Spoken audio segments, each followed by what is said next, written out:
Live from London, this is BBC News.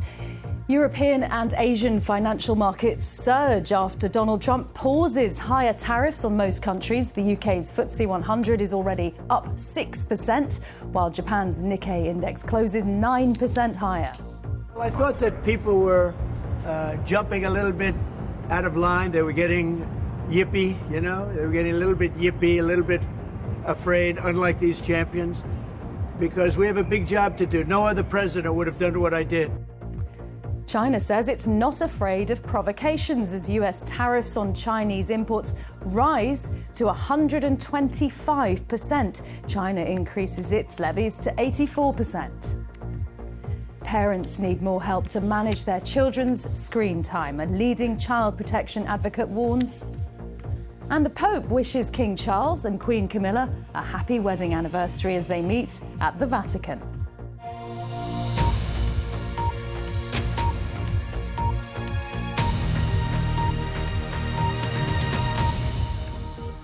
Hello, I'm Karen Giannoni. European stock markets have opened in the past hour, making substantial gains. London, Paris and Frankfurt were all higher in early trading. Asian markets have also surged, Japan's Nikkei closing 9% up. The rises follow President Trump's announcement of a 90-day pause on most of his higher tariffs. One nation that hasn't had its tariffs reduced is China. President Trump has pushed the rate now to 125%, accusing Beijing of showing a lack of respect by retaliating. A Chinese Foreign Ministry spokesman said in the past hour that China didn't want a fight, but it did not fear the US. He said China would not sit back and allow the rights of Chinese people to be deprived. Higher tariffs on Mexico and Canada are also unchanged. On Wednesday afternoon, President Trump urged everyone to be cool. Just hours later, he dramatically changed his policy, saying the higher tariffs were being paused because people were getting, as he called it, yippy. The 10% baseline tariffs remain. Well, in Europe, the Commission President Ursula von der Leyen welcomed the tariff pause, saying the taxes only hurt businesses and consumers. Here's our North America correspondent, Peter Bowes.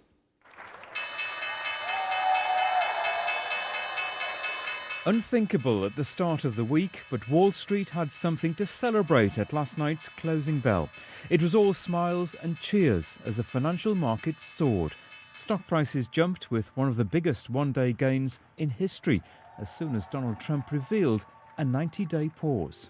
Share prices in Asia also rebounded strongly in early trading, recovering after a tumultuous week. The news that sparked a global sigh of relief came in a social media post from President Trump, a substantially lowered reciprocal tariff of 10%, effective immediately. That baseline stays for everyone except Mexico, Canada and China, with Beijing being slammed harder than ever with a levy of 125%, way above everyone else.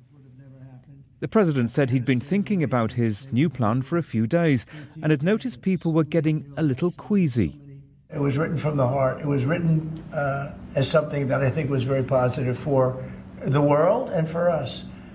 And we don't want to hurt countries that don't need to be hurt. And they all want to negotiate. The only problem is, you can only do so many at one time. It's like, we want to do it right. We want to get it right. Thanks. Given what Mr. Trump has said in the last few days, his apparent change of heart came out of the blue. But was it always the president's plan to rattle the world's markets, and especially China, to get his way? The US Treasury Secretary seems to think it was. This was his strategy all along, and that you might even say that he goaded China into a bad position. They responded. They have shown themselves to the world to be the bad actors. Donald Trump insists he's doing what his predecessors should have done decades ago to get a better deal for America. He says China's leader will eventually come to the table. I think President Xi's a very smart guy, and I think we'll end up making a very good deal for both. But, we've been treated so badly for so many years. Again, we allowed that to happen. For now, the White House says it's working on at least 75 requests from other countries to negotiate new trade deals. For American consumers, the latest twist could be welcome news that prices in the shops may not rise as much as they'd feared. Peter Bowes, BBC News, Washington. Well, as we've been reporting in the last hour, China has insisted it won't back down in the face of President Trump's increasing tariffs on Chinese goods, which now stand at 125%. Here's Foreign Ministry spokesman Lin Jian. Taking necessary countermeasures to oppose the U.S. bullying moves is not only aimed at protecting our own sovereignty, security and development interests, but also for safeguarding international fairness, justice, safeguarding the multilateral trading system, upholding the common interests of the international community. A just cause has the support of many. The U.S. move doesn't win the support of the people and will end in failure. Let me stress that tariff wars and trade wars have no winners. China does not want to fight them, but will not fear when they come our way. Our China correspondent Stephen McDonnell has more from Beijing. At the moment, no sign that China is backing down, that's for sure. You know, it's interesting, Beijing's playing it pretty cool today. Not a lot by way of response from the Chinese government, not even from state media. But I did see something was very interesting. So China's foreign ministry spokesperson Mao Ning posted on social media a video of Chairman Mao from the Korean War, and basically he's threatening the Americans at this time, saying, no matter how long this war lasts, we'll never yield. And then on top of that, like on her post, she's written, we are Chinese, we're not afraid of provocations, we won't back down, China flag. So that doesn't look like Beijing is preparing to steer from the course. I think they feel that they can ride this out. They're basically saying the rest of the world shouldn't be feeling grateful because Donald Trump's backed down on the chaos that he created in the first place. They think the onus is on Washington to come to them, to talk about how this can be resolved. They're saying, though, there's been no indication from the Trump administration that they're prepared to engage in sort of good faith negotiations. But I think economic reality will eventually dawn on both Washington and Beijing, and they are going to have to, at some point, talk about this, or the pain on their companies will just be too great. Stephen McDonnell in Beijing. Let's talk to our Asia business correspondent Nick Marsh in Singapore. Nick, what a different picture at the close of trading in Asia today. Yeah, completely. I mean, a lot of those shares went up, recouped the losses of yesterday and the previous days in places like Japan, South Korea, Taiwan, all, of course, huge manufacturers, big exporters to the US market, so they'll be breathing a big sigh of relief now the difficult work of negotiating with Washington begins for the next 90 days. But the big exception is, of course, China, as you were just hearing there from Stephen. These are huge 125% tariffs on the American side, the 84% tariffs on the Chinese side. We've got a full-blown trade war now, basically, between China and the United States. The thinking in Beijing is probably that the United States needs China more than China needs the United States, because if American consumers can't buy cheap Chinese goods, then where are they going to buy it from? China has its own big domestic market to sell to, and it's also got the rest of the world to sell to. And this is where the new problem might arise. The knock-on effect of this trade war might start, because if China can't sell to the US market, then it's going to sell to places like here, to Southeast Asia, to Vietnam and Thailand and Malaysia and places like that. And that would put noses out of joint when it comes to manufacturers here. There's huge manufacturing bases in Vietnam and Thailand and Cambodia and places like that. And if Chinese goods are flooding into these markets, then that's going to be bad for workers there. Same goes for if China tries to dump goods into Europe and the United Kingdom. That is also going to be, good for consumers, cheap goods. That could be good for inflation, it bring prices down. But that is not good for jobs in those places. So in trying to protect American jobs, President Trump may well be inviting Beijing to try and sell to other parts of the world. Nick, thanks very much. Nick Marsh there in Singapore. Well, here with me in the studio is Sally, our business presenter. Sally, you've been riding this roller coaster since 5 a.m. on Monday morning. Last week as well, don't forget. Absolutely.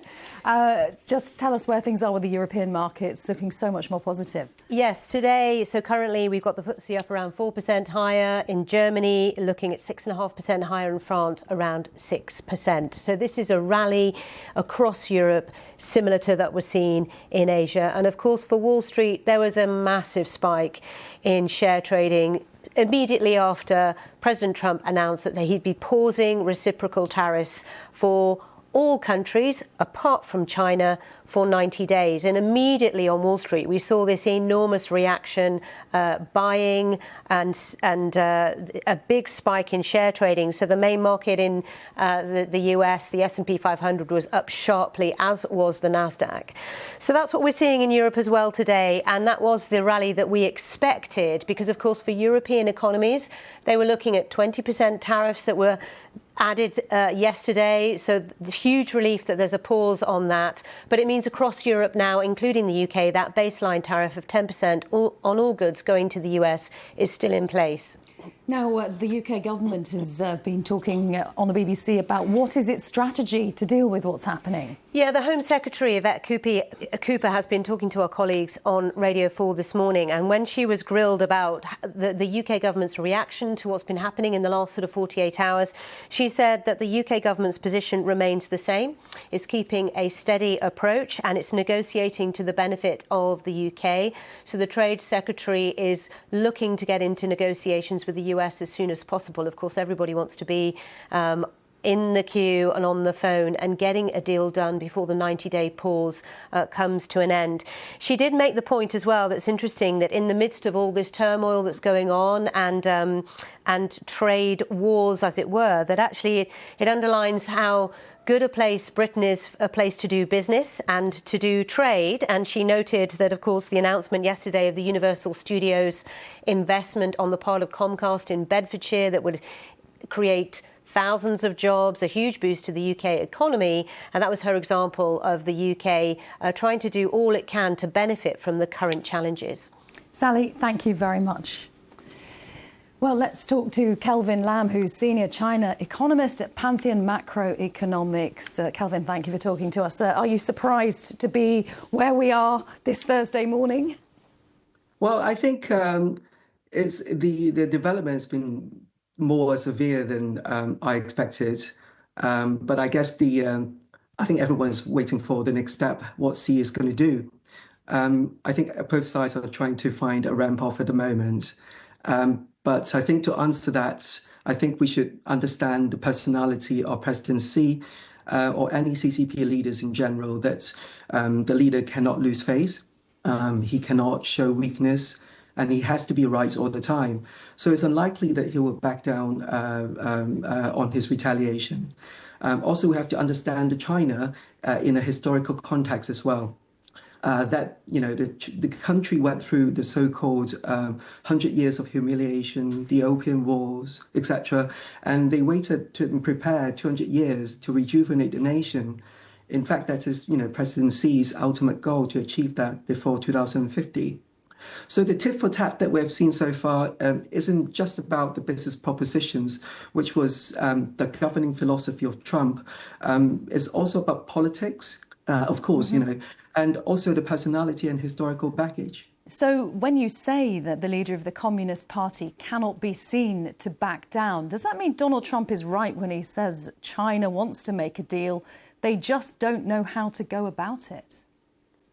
I think, generally speaking, Trump may be having a similar personality as President Xi, and therefore we're seeing a personality clash at the moment. I think China actually dished out a white paper yesterday saying that China is willing to cooperate with the US through an equal-footed dialogue that should benefit both sides.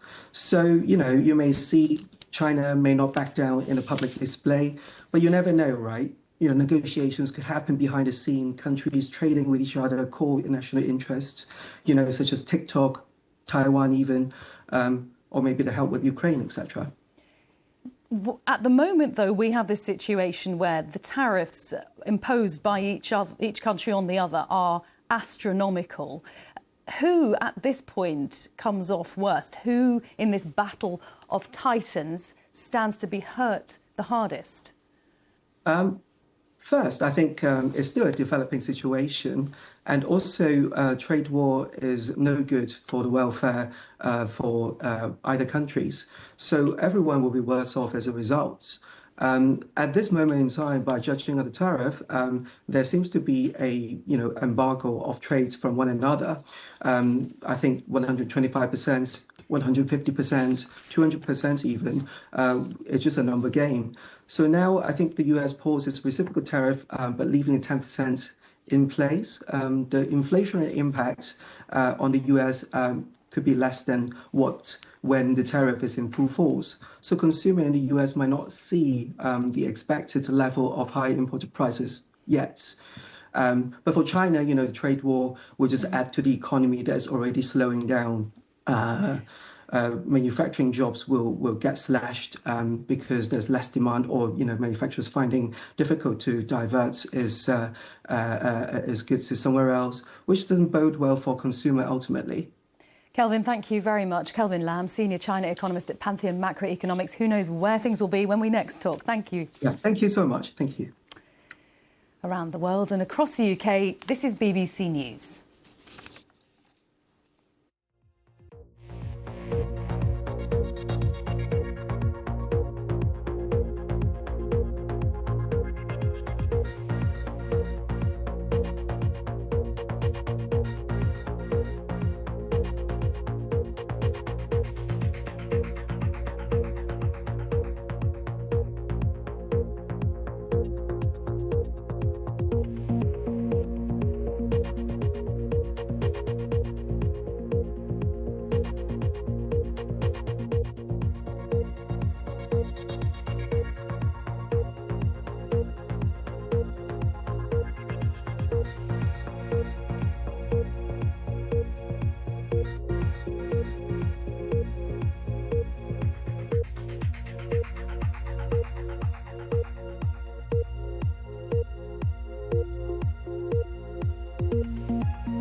Emergency workers in the Dominican Republic are moving from a rescue operation to one of recovery 2 days after the roof of a music venue collapsed during a concert.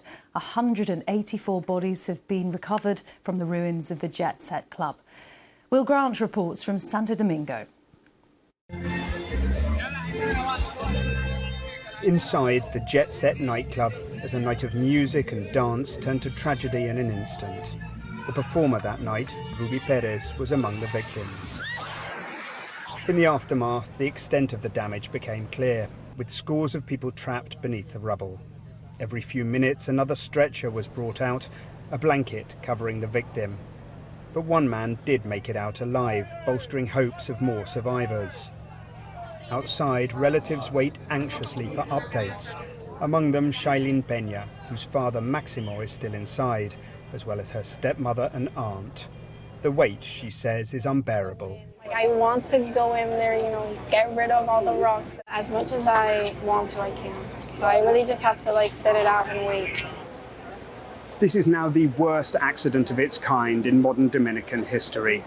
For the time being, with people still believed to be trapped beneath the rubble, the authorities remain focused on the rescue effort. But in due course, the tough questions of how this tragedy came to pass must be answered too. Many point to a fire at the club 2 years ago as the cause of the collapse. The venue's owner says he's cooperating with the authorities. But for now, the question of blame will have to wait until the searches are over. Will Grant, BBC News, Santo Domingo. A saliva test that can identify which men are born with the greatest risk of having prostate cancer has been developed by scientists at the Institute of Cancer Research. They say the swab, which is still years away from routine use, found some aggressive cancers that would have otherwise gone unnoticed. Our health and science correspondent James Gallagher has the details. Could analysing saliva help spot prostate cancer early? This test does not hunt for signs of prostate cancer in the body. Instead, it tries to find men at the highest risk. The saliva is analysed for 130 mutations in DNA, each of which can increase the risk of prostate cancer. The 10% of men with the highest risk scores are then invited for a scan and a prostate biopsy. So, what did the results show? Men aged between 55 and 69 took part in the trial. 745 men had a higher risk of developing prostate cancer. 468 were prepared to have the extra tests, and 187 prostate cancers were discovered. The team at the Institute of Cancer Research said more than half the cancers detected were higher risk tumours that needed treatment, and said their test was an effective tool for finding cancers early. However, the test has not yet been proven to save lives and has been developed in people of European ancestry. This is really interesting and exciting research. It shows that we are making progress. We are finding better ways to diagnose prostate cancer, but there are some remaining questions. We need to make sure that this does save lives. We need to make sure that this approach works for men of all ethnicities, especially black men who are at higher risk of prostate cancer. And we need to understand how it works with other tests that are already used as a way to diagnose prostate cancer. All of that takes time. The saliva test will become part of a bigger trial aiming to work out how to introduce prostate cancer screening in the UK. But experts caution that while the results are promising, this test is still years away from being used routinely. James Gallagher, BBC News.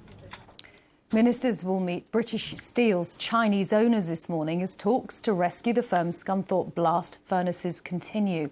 The BBC understands the government's offered to buy coal to keep the plant running. Ministers say that all options, including nationalisation, are on the table as it tries to stop job losses. The Vatican has released an image of the King and Queen Camilla meeting the Pope in Rome. The meeting took place at the Vatican on Wednesday during their state visit to Italy this week. Earlier, King Charles became the first British monarch to address both houses of Parliament. Let's talk to our correspondent Sarah Rainsford, who's there in Rome following this visit. And Sarah, it had looked in doubt earlier this week whether the couple were going to be able to meet the Pope due to his health, hadn't it? Yeah, this was a surprise last-minute addition to the schedule because, of course, when this royal visit to Italy had been planned, there was supposed to be a state visit to here at the Vatican too. So the King and Queen were meant to meet the Pope. There was meant to be a big service at the Sistine Chapel. That all had to be postponed because of the Pope's ill health. But in this last-minute addition, there was a private audience with Pope Francis. So yesterday afternoon, the King and Queen came here to the Vatican. They spent 20 minutes with the Pope, we're told. There was an exchange of gifts, and we did see this morning that official photograph that was released showing the Pope sitting down. Of course, he is still resting and recuperating. He was extremely ill for many weeks in hospital, but he was able to meet and to greet the King and Queen today, and they were able to have what we understand was a good chat. The King and Queen released a very short statement saying they were delighted that the Pope was well enough to receive them. The Vatican said simply that the Pope had congratulated the couple on their 20th wedding anniversary, which they were marking here in Rome yesterday. And he also passed on his good wishes for King Charles's health because, of course, the King has cancer and is receiving treatment for that. Yes, and Sarah, what an anniversary it has been. The King even making a joke about a small romantic candlelit dinner for two at a state banquet last night. Yeah, he had quite a few jokes yesterday. There were a couple of public speeches, one in particular at the Parliament. The King became the first British monarch to address a joint session of the Italian Parliament.